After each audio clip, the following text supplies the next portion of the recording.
What's going on, everyone, and welcome back to the channel. Today I've got some more NBA news to, of course, be talking about with you guys.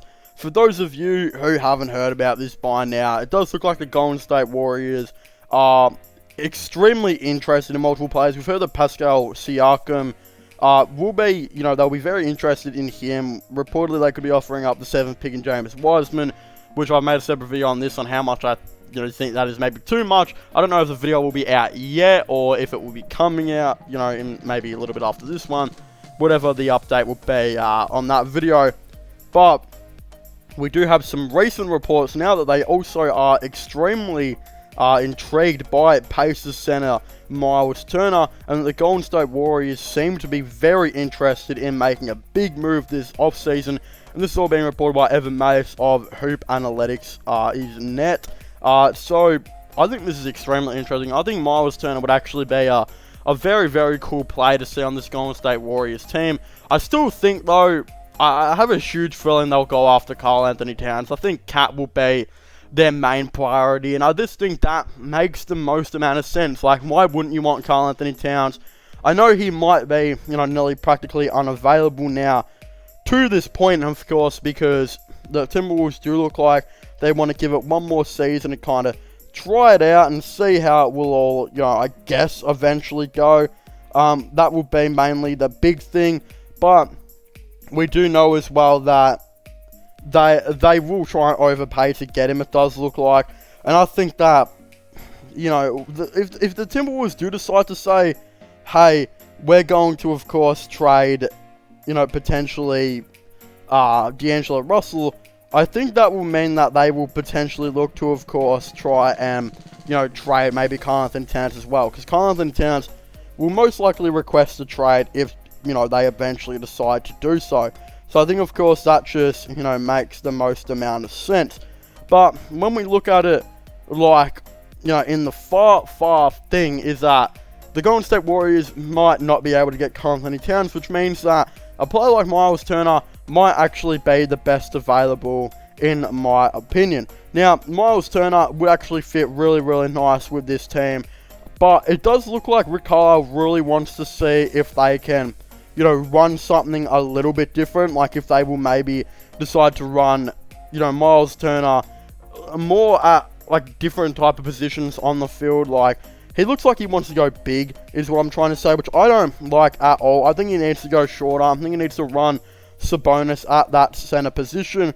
If he doesn't, I think he's absolutely crazy, because I think Sabonis has the ability to do so. And I just think you can't really have Myles Turner and Domantas Sabonis in the same backcourt, anymore. Like, Sabonis is 6'11" and Myles Turner is 6'11", and they're both not extremely versatile, floor spacers, but at least Myles Turner, tries. Like, he hit about 69, I believe, of his 206 threes, so about 33% from the field, while Domantas Sabonis was 32%. He hit 52 of 162. But they're just not really spacing big men. So I definitely think they need to trade one of them, and I'd assume they would look to trade Myles Turner. But again, if you were the Pacers, right, I definitely think you would be looking to go and get that 7th overall pick. Like, if I was this Pacers team, I'd be looking to blow up the team. Rick Carlisle is also an extremely good development coach. It does seem to be. So if I was them, I'd be looking to blow up the team. They haven't blown up the team in like a billion years. So I think it would make the most amount of sense. Considering they didn't make the playoffs of this team, why would you continue to rock with it? The way I'd look at it is, I would look to trade, of course, Myles Turner. I'd maybe look to trade Malcolm Brogdon away. I'd look to trade Jeremy Lamb away. All of those three players I'd look to try and trade.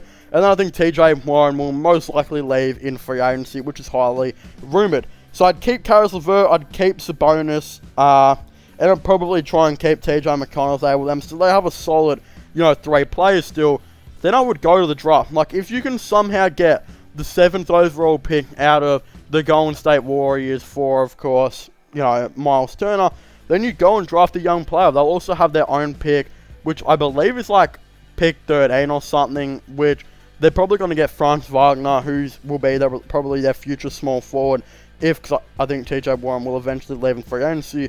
And I think you'll be able to get some picks from Malcolm Brogdon, etc., which you can use on players I just think that's the way to go, in my opinion. Then I think you can go into free agency and still bring in some, role players that will want to come to the team.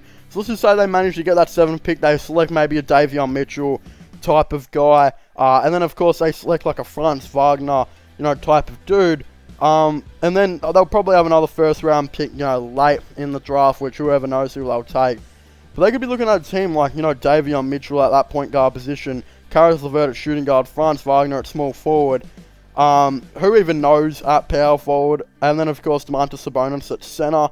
Or maybe they'll run Sabonis to center and give, of course, Goga Batadze or, some big minutes as well in that center position. Of course, it doesn't create the spacing really issue, make it any better. But I think you go a lot more younger, which I think is what this Pacers team needs to do.